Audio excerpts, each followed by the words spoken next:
Hi dear students, today we are learning about the next topic of the unit 2, income and expenditure account. வருவாய் மற்றும் செலவின கணக்கு. Income and expenditure account is a summary of income and expenditure of a non-for-profit organization prepared at the end of an accounting year. It is prepared to find out the surplus or deficit pertaining to a particular year.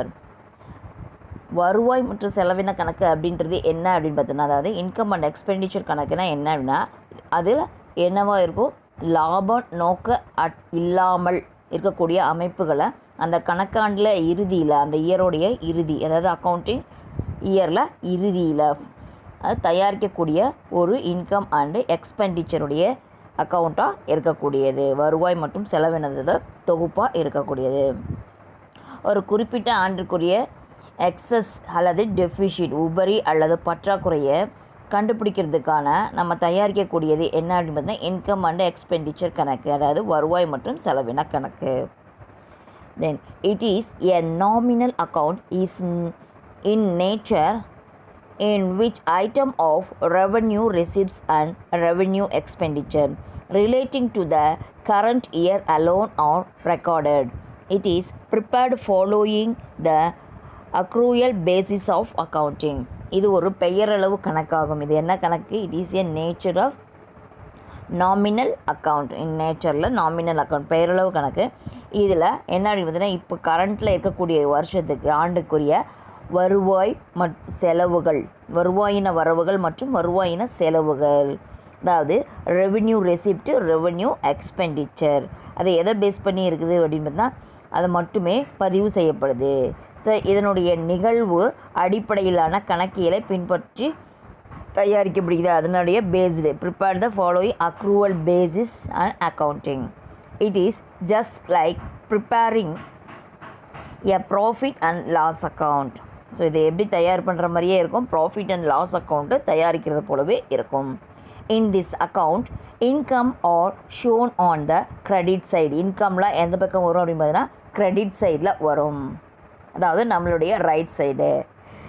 Then expenses are shown on the debit side. எக்ஸ்பென்சஸ்லாம் எந்த பக்கம் வரும், debit side வரும், எந்த பக்கம் நம்மளுடைய left சைடில் வரக்கூடியது. A part cash item, non-cash item such as income accrued but not received. apart from என்ன நடக்குது அப்படின்னு பார்த்தோம்னா, ஸோ இந்த நிலை சொத்துக்கள் மீதான நட்டம், லாபம், தேய்மானம் இதெல்லாம் இங்கே இருக்குது. ஸோ ஆனால் அதுக்கு முன்னாடி என்ன பார்க்கணும் அப்படின்னா, அந்த apart from cash transaction, cash items, அதாவது ரொக்க நடவடிக்கைகள் மட்டுமின்றி ரொக்கம் சாராத நடவடிக்கைகளும் ஈட்டிய வருமானத்தை பெறப்படாதது. ஸோ அது என்ன ஆகும், அந்த நம்ம வருமானத்தில் இன்க்ளூட் ஆகாதது. Then received loss or gain on sale of fixed asset, depreciation etc. will be recorded. So அதில் என்னென்ன ரெக்கார்ட் ஆகுது அப்படின்னு பார்த்தோம்னா, நட்டம் அல்லது லாபம், தேய்மானம் போன்றவர்கள் இதில் பதிவு செய்யப்படுது. லாபமோ நட்டமோ வரக்கூடியது. அது மட்டும் இல்லாமல் டெப்ரிசியேஷன், தேய்மானம், அதுவும் இதில் பதிவு செய்யப்படுது. It helps on enable the members to know the working of the organization and to know whether its income is sufficient to meet its expenses. It can be prepared from a given receipts and payments account. So இது அந்த உறுப்பினர்களை தங்களுடைய அமைப்புகளுக்கு செயல்பாடுகளை, தங்கள் அமைப்போட செயல்பாடுகளையும் அதனுடைய வருமானம் செலவினங்களையும் எதிர்கொள்ள போதுமானதாக உள்ளது. சரியா, போதுமானதாக உள்ளதா என்பதை நம்ம அறிய பயன்படுத்தக்கூடியதாக இது. ஸோ இதனை கொண்டுள்ள பெறுதல்கள் மற்றும் செலுத்தல்கள். பெறுதல்கள்னால் என்ன, ரிசிப்ட் அண்டு பேமெண்ட் அக்கௌண்ட், அந்த கணக்குலேருந்து தயாரிக்க முடியும், அந்த கணக்குலேருந்து இதை தயாரிக்க முடியும். என்ன பேர் அப்படின்னு பார்த்தீங்கன்னா income and expenditure account. Steps in preparing of income and expenditure account from receipt and payment account. பெறுதல்கள் மற்றும் செலுத்தல்கள் கணக்கிலிருந்து அந்த வருவாய் மற்றும் செலவின கணக்கை தயாரிக்கிறதுக்கான படிநிலைகள். The following are the steps to be followed in preparing income and expenditure account from the receipt and payment account. பெறுதல்கள் மற்றும் செலுத்தல்கள் கணக்கிலிருந்து வருவாய் மற்றும் செலவின கணக்கை தயாரிக்க பின்பற்ற வேண்டிய படிநிலைகள். First one, opening and closing balance of cash and bank accounts and receipt and payment account must be excluded. இந்த பெறுதல்கள் மற்றும் செலுத்தல்கள் கணக்கில் இருக்கக்கூடிய ரொக்க கணக்கும் வங்கி கணக்கில் உள்ள தொடக்க மற்றும் இறுதி இருப்புகளை தவிர்க்கப்பட வேண்டும். அது என்ன இங்கே வரக்கூடாது, கேஷ் டிரான்சாக்ஷனும் பேங்க் அக்கௌண்ட்லோடைய பேலன்ஸும், அதாவது cash balance bank balance opening closing இதெல்லாம் என்ன பண்ணக்கூடாது, இங்கே இன்க்ளூட் ஆகவே கூடாது. Then next one, capital receipt and capital expenditure must be excluded. முதலின வரவுகள் மற்றும் முதலின செலவுகள் தவிர்க்கப்பட வேண்டும். கேபிட்டல் ரெசிப்ட் அதாவது முதலின வரவுகளும் கேபிட்டல் எக்ஸ்பெண்டிச்சர் முதலின செலவுகளும் இங்கே வரக்கூடாது. ஸோ எது வரக்கூடாது அப்படின்னு பார்த்தீங்கன்னா, ஃபஸ்ட் லோனில் கேஷு பேங்க் அதாவது ரொக்க நடவடிக்கைகளும் வங்கி நடவடிக்கைகளும் ஓப்பனிங்கு க்ளோஸு எதுவுமே வரக்கூடாது. ஒன்று. ரெண்டாவது, கேபிட்டல் ரெசிப்ட் கேபிட்டல் எக்ஸ்பெண்டிச்சர் முதலின வரவு மற்றும் முதலின செலவும் அதுவும் இங்கே வரக்கூடாது. Then next, only a revenue receipt pertaining to the current year should be taken to the credit side of income and expenditure account. Due adjustment should be made for income received in advance, income accrued for the current year, and for the amount relating to the previous year or years. Current year நடப்பு ஆண்டோட தொடர்புடைய வருவாயின வரவுகள் மற்றும் வருவாய் மற்றும் செலவின கணக்கின் வரவு பக்கத்தில் வருவாயின இடத்தோட வரவு அதாவது credit side revenue receipt. So அது மட்டும்தான் இங்கே என்ன ஆகணும், அதனுடைய கிரெடிட் சைடில் வரணும். அது மட்டும் இல்லாமல் முன்கூட்டியே பெற்று இருக்கக்கூடிய வருமானங்கள் அந்த கரண்ட் இயருடைய பெற வேண்டிய வருமானம், முந்தைய ஆண்டு அல்லது ஆண்டுகளுக்கு தொகை, ஏற்கனவே இதுக்கு முன்னாடி நம்ம ஆண்டுகளுக்கு உண்டான தொகை ஏதாவது இருந்ததுன்னா அவை தேவையான சரிகட்டுதல்கள் செய்யப்பட வேண்டும். என்ன பண்ணணும், தேவையான சரிகட்டுதல் செய்யப்படணும். Next, similarly a revenue expenditure relating to the current year only must be taken in the debit side of income and expenditure account. இதே போலவே இந்த நடப்பாண்டோட தொடர்புடைய இருக்கக்கூடிய முன்ன என்ன பார்த்தோம், வருவாயின வரவு பார்த்தோம். இப்போது வருவாயின செலவுகள் மட்டும் அந்த வருவாய் மற்றும் செலவின கணக்கோட பற்று பக்கத்தில் வரணும். ஓகே, முன்ன வரவு பக்கத்தில் போடணும். இப்போது இந்த என்ட்ரி செலவுகள் வருவாயின செலவுகளை எதில் போடணும், பற்று சைடு போடணும், பதிவு செய்யப்பட வேண்டும். Adjustment must be made for outstanding expenses of the previous year and current year and for the prepaid expenses of the previous year and current year. அப்போ முந்தைய ஆண்டு மற்றும் நடப்பு ஆண்டிற்குரிய, ஸோ ஏற்கனவே இதுக்கு முன்னாடி வருஷத்ததோ அல்லது இப்போது நடப்பு ஆண்டிற்குரிய நம்ம ஏதாவது செலுத்தாமல் இருக்கக்கூடிய கொடுபட வேண்டிய செலவுகள், அது மட்டும் இல்லாமல் முந்தைய ஆண்டு மற்றும் நடப்பாண்டிற்குரிய முன்கூட்டி செலுத்திய செலவுகள். ஸோ செலுத்தாமல் இருந்த செலவுகளும் சரி, இப்போ முன்கூட்டியே செலுத்தின செலவும் சரி, அதெல்லாம் நம்ம என்ன பண்ணணும், சரிகட்டுதல்களை செய்யணும், அதாவது அட்ஜஸ்ட்மெண்ட் பண்ணணும். Then next one, any income or expenses relating to specific fund must not be taken to income and expenditure account.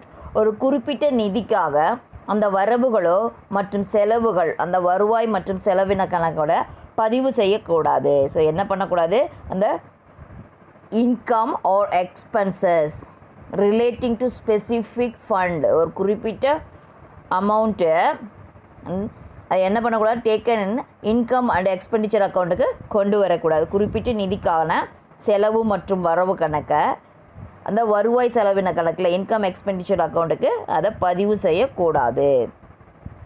The next one, Non-cash items such as bad debts, depreciation, loss or gain on sale of assets, etc., which are not recorded in receipt and payment account must be recorded in income and expenditure account.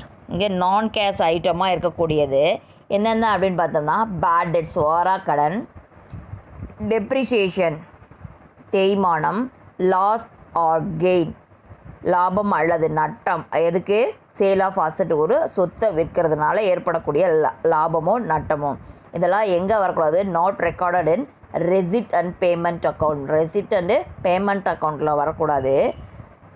Must be recorded இன், இது எதில் record ஆகணும் அப்படின்னு பார்த்தீங்கன்னா income and expenditure account, அதில் record ஆகணும். So என்னென்ன கணக்கு? Bad debts, depreciation, சொத்து விற்கிறதுனால ஏற்படக்கூடிய லாபம் அல்லது நட்டம், இதெல்லாம் எதில் வரக்கூடாது அப்படின்னு பார்த்தோம்னா பெறுதல்கள் செலுத்தல்கள் கணக்கில் வரக்கூடாது. அதே மாதிரி எங்கே வரணும் அப்படின்னு பார்த்தோம்னா வருவாய் மற்றும் செலவின கணக்கில் தான் அது ரெக்கார்ட் பண்ணணும். The next one, the balancing figure of income and expenditure account is either surplus or deficit and be transferred to capital fund in the balance sheet if the total of credit of income and expenditure account is more than the total of debit side. For example என்ன கொடுத்துருக்காங்க? என்ன total of the debit side அப்படின்னு பார்த்தோம்னா ப்ராக்கெட்டில் கொடுத்துருக்காங்க excess of income over expenditure. The different represent surplus. If the total debit side of income and expenditure account is more than the total of credit side, that means excess of expenditure over income. Income ஓட expenditure அதிகமாக இருப்பின். Indifference represents deficit. அதாவது இந்த வருவாய் செலவின கணக்கில் அந்த இருப்பு கட்டக்கூடிய தொகை உபரி அல்லது பற்றாக்குறை, லாபம் அல்லது நட்டம் வரும். அதாவது டெஃபிஷிட்டோ சர்ப்ளஸோ வரும். அந்த இருப்பு நிலை குறிப்போட அந்த முதல் நிதிக்கு மாற்றப்படணும். அது எதுக்கு மாற்றணும் அப்படின்னு பார்த்தோன்னா அந்த இருப்பு நிலை குறிப்பு அதில் எனக்கு முதலுடைய நிதி கணக்குக்கு, அதாவது முதல் கணக்கு கேபிட்டல் கணக்குக்கு மாற்றணும். ஸோ அந்த வருவாய் மற்றும் செலவின கணக்கை வரவு பக்கத்தில், வருவாய் செலவின கணக்கில், இன்கம் எக்ஸ்பெண்டிச்சர் கணக்கில் அதனுடைய வரவு பக்கத்தில், அதாவது இன்கம் சைடில் நம்ம மொத்தத்தில் எப்படி இருக்கணும்? பற்று பக்கத்தில் மொத்தத்தை விட அதிகமாக இருக்கணும். பற்றில் டெபிட் சைடில் இருக்கிற டோட்டலை விட க்ரெடிட் சைடில் அதிகமாக இருக்கணும். அப்படி அந்த வேறுபாடு அதிகமாக இருக்குது என குறிக்கிறது. உபரி என, அதாவது எக்ஸஸ் சர்ப்ளஸ் அப்படின்ட்டு நம்ம சொல்லக்கூடியது. அந்த வருவாய் மற்றும் செலவின கணக்கோட பற்று பக்கத்தில் டெபிட் சைடில், அதாவது எக்ஸ்பெண்டிச்சர் சைடில் டோட்டல் அதிகமாக இருந்துச்சு அப்படின்னம்னா அது என்னன்னு சொல்கிறோம்? மிகுதியான செலவு அப்படின்ட்டு நம்ம சொல்கிறோம். இன்கம் அதிகமாக இருந்ததுன்னா சர்ப்ளஸ், இன்கம் குறைவாக எக்ஸ்பெண்டிச்சர் அதிகமாக இருந்ததுன்னா டெஃபிஷிட் அப்படின்ட்டு நம்ம குறிக்கிறோம். Then format of income and expenditure account, வருவாய் மற்றும் செலவின கணக்கினுடைய படிவம். Name of the club or institution, ஒரு அந்த சங்கத்துடைய அல்லது நிறுவனத்துடைய பெயர். Income and expenditure account for the year ended dash, நாளோடு முடிவடும் ஆண்டிற்குரிய வருவாய் மற்றும் செலவின கணக்கு. ஸோ ஃபஸ்ட்டு நம்ம என்ன பக்கம் பார்க்குறோம்? எக்ஸ்பெண்டிச்சர் பக்கம், அதாவது செலவுகள் பக்கம் என்னென்ன வரும் அப்படின்ட்டு பாரு. ஃபஸ்ட்டு 2 salaries, அதாவது சம்பள கணக்கு. தென் நெக்ஸ்ட்டு கணக்கு அப்படின்ட்டு தமிழில் எழுதக்கூடாது, இங்கிலீஷில் அக்கௌண்ட்டுன்னு அப்படின்ட்டு எழுதக்கூடாது. ஃபஸ்ட் ஒன் என்ன? 2 salaries, அதாவது சம்பளம். தென் நெக்ஸ்ட்டு 2 charities, அறக்கொடை. தென் நெக்ஸ்ட்டு 2 rent, வாடகை. தென் நெக்ஸ்ட்டு 2 donation paid, நன்கொடை செலுத்தியது. தென் நெக்ஸ்ட்டு 2 stationery, எழுதுபொருள். Then next 2 loss on sale of asset, நிலைச்சொத்து விற்பனை மீதான நட்டம். தென் நெக்ஸ்ட்டு டெப்ரிசியேஷன், தேய்மானம். தென் நெக்ஸ்ட்டு நம்ம இந்த பக்கம் ஏதாவது அமௌண்ட் வந்தது, நம்ம கண்டுபிடிக்கிற அமௌண்ட் வந்தது அப்படின்னா அது டு சர்ப்ளஸ், உபரி. நம்ம டோட்டல் போட்டு அதுக்கப்புறம் நம்ம கால்குலேட் பண்ணக்கூடியது தான் இந்த சர்ப்ளஸ், அதாவது உபரி அப்படின்றது. இந்த பக்கமும் வரலாம் அல்லது இன்கம் சைடும் வரலாம். இன்கம் சைடு வந்துச்சுன்னா அது என்ன பை டெஃபிஷிட் அப்படின்ட்டு நம்ம எழுதுவோம்.